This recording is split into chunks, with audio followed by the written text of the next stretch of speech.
విశాఖపట్నంలో కూడా మేము ఒక భారీ సభని నిర్వహించుకోవడం జరిగింది.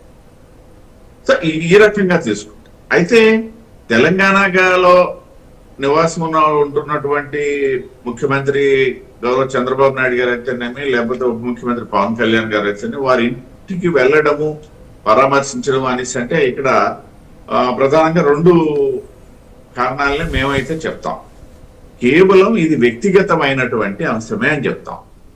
కారణం ఏంటి అనేసి అంటే పవన్ కళ్యాణ్ గారు మీకు ఈ మధ్య తెలుసు, నిజంగా చెప్పాలంటే చాలా చిన్న అనారోగ్య కారణం అది వాస్తవానికి.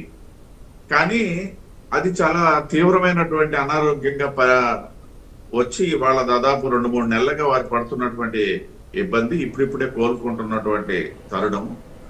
ఈ 2-3 నెలల్లో కూడా దేశం మొత్తం మీద జరిగినటువంటి 5 రాష్ట్రాల ఎన్నికల్లో మోడీ గారు అయితేనేమి, ప్రతి నాయకుడు అయితేనే బిజీగా ఉన్నటువంటి తరుణంలో నిన్న కాకతాళీయంగా వారు హైదరాబాద్ పర్యటన రావటం, వారిని పరామర్శించడానికి వల్ల కేవలం వ్యక్తిగతమైనటువంటి.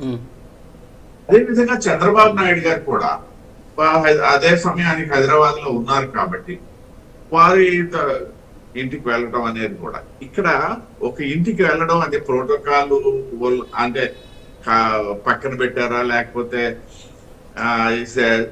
సెక్యూరిటీ అంశం మళ్ళా వేర్లేండి. ఇట్లాంటివన్నీ కాకుండా నేను ఉదాహరణ చెప్తాను. భారతీయ జనతా పార్టీ ఏ కార్యకర్త అయినా సరే మా భాషలో చెప్పాలి, మా పార్టీ తాలూకా విధి విధానాలు చెప్పాలంటే మేము గృహ సంపర్కానికి ఎక్కువగా ప్రాధాన్యత ఇచ్చే పార్టీ భారతీయ జనతా పార్టీ.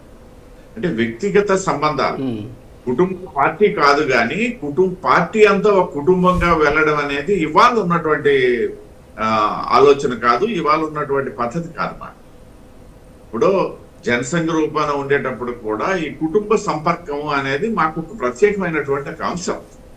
ఒక ముఖ్యమైనటువంటి నాయకుడు, పై స్థాయిలో ఉన్నటువంటి నాయకుడు, వాళ్ళు ప్రధానమంత్రి గారు అవ్వచ్చు, లేకపోతే ఇప్పుడు మన రాష్ట్రానికి సంబంధించినటువంటి మా రాష్ట్ర అధ్యక్షుడు పివన్ మాధవ్ గారు ఉన్నారు. మీరు గమనించినట్లయితే వారు ఏ పర్యటనలో కూడా అల్పాహారానికనో, లేకపోతే మధ్యాహ్న భోజనానికనో, లేకపోతే రాత్రి భోజనానికి అని చెప్పేసి ఒక కాంటాక్ట్ ఇంటికి వెళ్తుంటాం. అవకాశం ఉన్నటువంటి దగ్గరలో కూడా మేము గృహ సంపర్కానికి ప్రాధాన్యత ఇస్తాం. అందున నిన్న ప్రధానమంత్రి గారు మాకు కీలకమైనటువంటి భాగస్వాములు చంద్రబాబు నాయుడు గారు, పవన్ కళ్యాణ్ గారు.